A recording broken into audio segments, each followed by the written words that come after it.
Hi and welcome.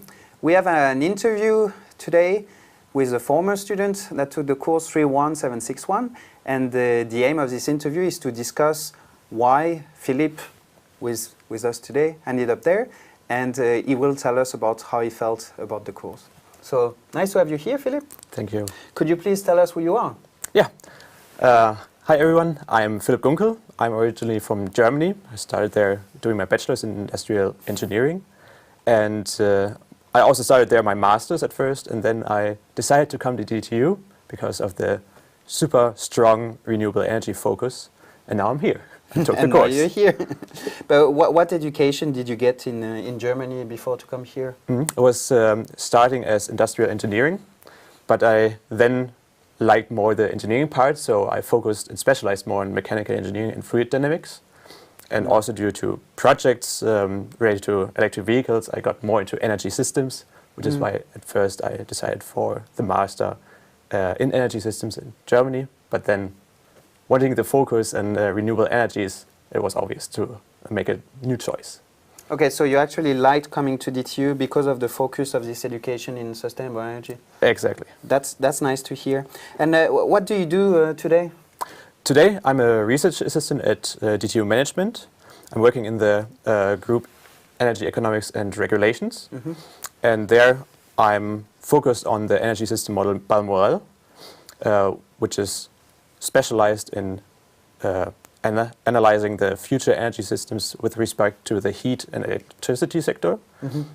But we are also trying to expand it. So right now, I'm especially working on implementing power flow modeling of the European transmission system into the model, but also getting electric vehicles into future energy systems.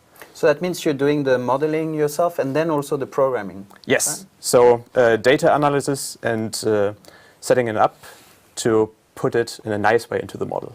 And then also model and optimize. And how do you feel that relates to your education at DTU and to the course, this renewable electricity market course? Yeah, it relates a lot to this course, to renewable energy in electricity markets, because at first I got to know optimization very well, how different technologies behave in different market setups, but also how data preparation and analyzing the data, which is like basically not necessarily related to markets at first, but then prepare it to actually optimize the value within those setups.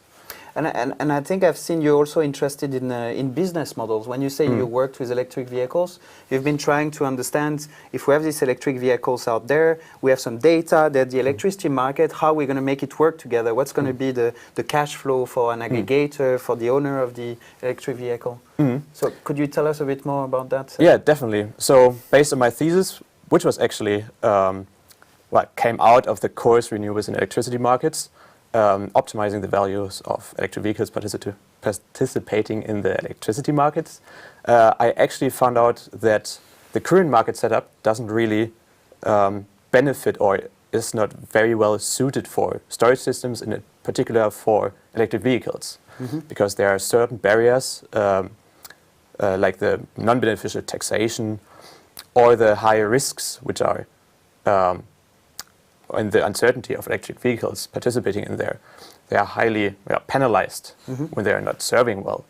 So I actually found out that there are a lot of barriers which can be solved by decentralized electricity markets, which was also in the end, when we had a small assignment for future systems in the course, we were actually able to tackle already. So that made you think about all this I'd say the role of data, business model, the market itself, and exactly. And how new tech can enter the market. So the whole setup, basically. That's good to hear.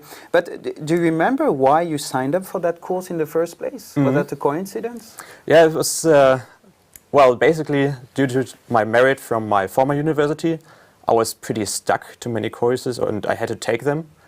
And so I haven't had a really big choice before I was actually choosing that course. So I haven't had big thoughts about it at first. But so then you were just forced to take it? Yeah, more or less. More or less. So yeah, there were not many thoughts about it. But when I was well, just looking at the agenda, I saw, okay, it will be about data analysis and optimization. My background was not really in that direction. Yeah. But since it was the last semester, I thought it would be a great idea just to peek inside and to expand a bit. Exactly. I have nothing to lose. And so now you say you feel the course allowed you to develop some good basic skills in that field. You're more comfortable with data, with this business model, etc. Okay. Are there some part of the course that you particularly enjoyed, and why?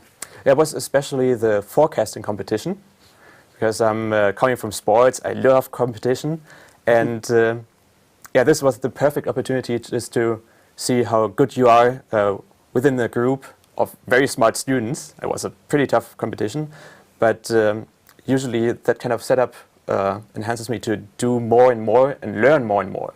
So in the end, when I was done with it, I actually noticed, oh God, I did a lot. Yeah, I did a lot, but I also learned a lot, and it's super. You can use it in so many different areas. Yeah, no, it's this idea of competition to motivate the learning. I think is a good way, and the market is about that. You know, you're in competition with others anyway. Oh yeah. Yeah. Do you think the course has also allowed you to develop some other skills that are maybe not so technical? I don't know, with writing of the assignment, the group work, etc. Yeah, it was. Well, when you also have it with a competition, when you are in a team, you're really relied on working well together, and you want to be as efficient as possible because time is always short. So that helped in a pretty tough setup to be very efficient in what you're doing, and then also, of course, in the end, writing the report and be as precise as possible. That helped me a lot during that course. And compact. Yes, and compact. Yeah, definitely. Good. And to finish, I would like to know if you have some specific advice to students taking the course who may want to write their thesis like you in this field or start a career like you in this field. Yeah, definitely. Take this course at first as a chance to learn a lot about dynamic market setups and technologies, but also, of course, learning a lot about how to handle data, how to optimize value, and forecasting, data analysis, and so on. You should do as much as possible because it will benefit you not only in the energy markets or energy sector, because all the stuff you're learning there you can also use in many different setups or industries. So it's a big possibility for you to develop in many directions. Perfect. Thank you very much, Philipp. Thanks for having me.